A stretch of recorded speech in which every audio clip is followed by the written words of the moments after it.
3 நாள் வரைஞ்சிட்டு வரையில் வராமல் எடுத்து ஊற்றிட்டு இல்லை என்னான்னு தெரியலை. முள்ளுண்டி தெரியல, வெப்பைக்காய் தெரியல. ஊற்றிட்டு பார்க்காம கூட வீட்டுக்கு வந்துட்டேன்.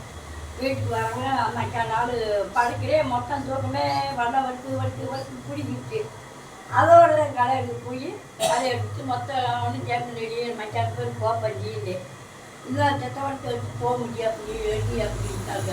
செத்தவடை கஞ்சி சுத்த விட்டு அதை திருக்கி விட்டு நான் என்ன செஞ்சேன், கடைசியில் நான் போஞ்சின்ட்டு புதுசாக கடைக்கு போகணும் ஆரம்பித்தாங்க.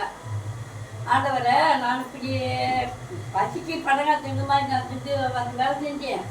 ஓடிட்டு மட்டும் எனக்கு எந்த இதுவும் வரக்கூடாதுப்பா. நாளைக்கு இதே மாதிரி பார்த்தா நான் எதுக்கு வச்சு வரமாட்டேன் அவன் கூட பேசினேன். பேச விடியா எனக்கு ஒத்த போட்டு மறிக்கிறேன். பேச நல்லா ஆயிடுச்சு. அப்போ ஏசப்பா வந்து எவ்வளோ ஒரு நக்க செய்தியாக கொடுத்துருக்காரு.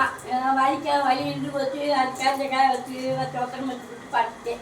பொழுதே கழிக்கு போல நேரமாக நின்று வச்சு கரண்டு பைப் வச்சு மேலே கரண்டு தைச்சி விட்டு படுத்து வந்தேன். அப்புறம் காலையில் பார்த்தேன் ஒத்த போட்டு வலிக்கலை. ஆண்டவர் நம்மளுக்கு இருக்காரு, நம்மளை விட மாட்டாரு. ஆமே. கை